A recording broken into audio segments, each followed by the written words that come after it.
Magandang araw sa ating lahat. Dito naman tayo sa Our Lady of Pilar Church. Dumating dito sa ating bansa ang mga Dominican missionaries noong September 8, 1739 sa pamumuno ni Fray Juan Prieto.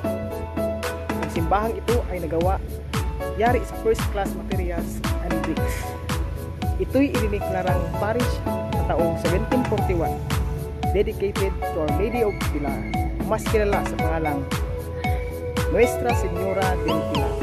At si Fray Antonio de Ocampo ang unang bikar dito. Tara, samahan mo.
Lamang para sa araw na to.